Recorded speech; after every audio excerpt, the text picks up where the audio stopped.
आज हम बात करेंगे एक ऐसी कहानी की जिसमें एम्बिशन है, ग्रोथ है और एक ऐसा जबरदस्त विवाद जिसने पूरी दुनिया में हलचल मचा दी। जी हां, ये है अदानी की कहानी। तो कहानी शुरू होती है जनवरी 2023 में। बस एक लाइन और फाइनेंशियल मार्केट्स में जैसे सुनामी आ गई। हिंडनबर्ग रिसर्च की रिपोर्ट ने एक ऐसा दावा किया जिसने अदानी के पूरे साम्राज्य की नींव तक हिलाकर रख दी। और इस रिपोर्ट का असर अरे किसी धमाके से कम नहीं था। सच में कुछ ही दिनों के अंदर अदानी ग्रुप की मार्केट वैल्यू इतनी बुरी तरह गिरी कि लोग इसे मॉडर्न हिस्ट्री के सबसे बड़े कॉर्पोरेट मेल्टडाउन्स में से एक कहने लगे। लेकिन सवाल ये उठता है कि आखिर ये सब हुआ कैसे? इतना बड़ा एम्पायर इतनी जल्दी कैसे हिल गया? इसे समझने के लिए हमें थोड़ा पीछे जाना होगा, कहानी की बिल्कुल शुरुआत में। तो चलिए सबसे पहले ये देखते हैं कि ये साम्राज्य बना कैसे। एक छोटे सी ट्रेडिंग बिजनेस से इंफ्रास्ट्रक्चर के इतने बड़े पावर हाउस तक का सफर। ओके, तो कहानी शुरू होती है 80s में। गौतम अदानी ने एक बहुत ही साधारण सी शुरुआत की थी। 1988 में उन्होंने अदानी एक्सपोर्ट्स बनाई, जो बेसिकली एक कमोडिटी ट्रेडिंग फर्म थी। लेकिन असली गेम चेंजर आया 90s में, जब उन्हें गुजरात में मुंद्रा पोर्ट का एक बड़ा सरकारी कॉन्ट्रैक्ट मिला, और बस यहीं से वो सपना हकीकत में बदलना शुरू हुआ। पर अदानी ग्रुप सिर्फ पोर्ट्स पर ही नहीं रुका। अरे नहीं, एनर्जी, कोल, एयरपोर्ट्स, रियल एस्टेट और तो और रीन्यूएबल एनर्जी, मतलब इंडियन इकोनॉमी के लगभग हर बड़े सेक्टर में उन्होंने एंट्री मारी। और ये जो एक्सपेंशन था ना, ये इतना तेज था कि सब देखते रह गए। तो सवाल ये है कि इस रॉकेट स्पीड ग्रोथ के पीछे का सीक्रेट क्या था? क्या थी इनकी स्ट्रैटेजी? चलिए अब जरा इनके ग्रोथ प्लेबुक को समझते हैं। देखिए, इनकी स्ट्रैटेजी के मोटे तौर पे 4 मेन पिलर्स थे। पहला, अलग अलग सेक्टर्स में तेजी से डाइवर्सिफाई करना। दूसरा, इस एक्सपेंशन के लिए मतलब बिजनेस बढ़ाने के लिए जमकर कर्ज लेना।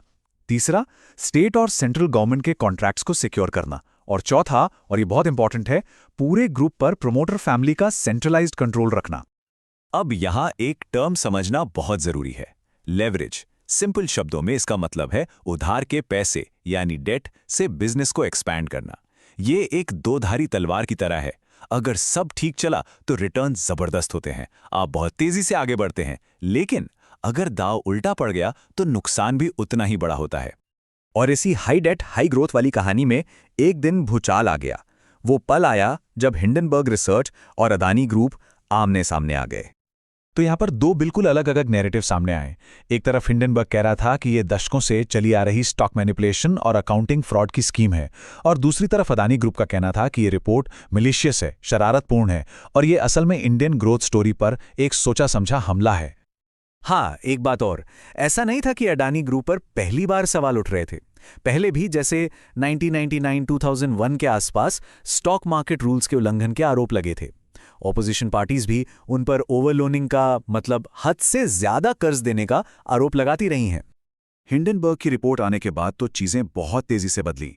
24 जनवरी को रिपोर्ट रिलीज हुई और 25 जनवरी से ही अडानी ग्रुप के स्टॉक्स बुरी तरह गिरने लगे।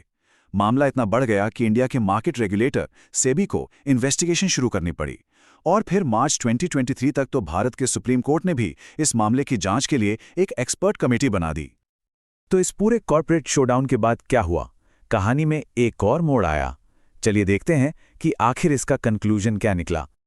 महीनों तक इन्वेस्टिगेशन चली, मार्केट में अनसर्टेनिटी बनी रही, और फिर एक टर्निंग पॉइंट आया। एक ऐसा डेवलपमेंट जिसने पूरी नैरेटिव को ही बदलने की कोशिश की। इंडिया के मार्केट रेगुलेटर सेबी की तरफ से जांच के नतीजे आए। अडानी ग्रुप ने एक स्टेटमेंट जारी किया जिसमें उन्होंने कहा कि एक पूरी इन्वेस्टिगेशन के बाद सेबी ने वही बात फिर से कही है जो हम हमेशा से कहते आ रहे थे कि हिंडनबर्ग के दावे बेबुनियाद थे।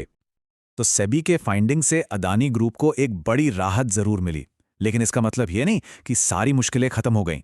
चैलेंजेस अभी भी हैं। हाई डेट लेवल्स को मैनेज करना एक बड़ी चुनौती है, रेगुलेटरी और मीडिया स्क्रूटनी अभी भी जारी है, और सबसे बड़ा काम इन्वेस्टर्स का ट्रस्ट पूरी तरह से वापस जीतना। तो आखिर में ये पूरी कहानी हमें एक बड़े सवाल के साथ छोड़ जाती है। क्या अदानी सागा एक ग्रोथ स्टोरी है जो हर आरोप से बरी होकर सही साबित हुई, या फिर ये एक ऐसा संकट है जो बस कुछ वक्त के लिए टल गया है? इसका जवाब तो शायद आने वाला वक्त ही देगा।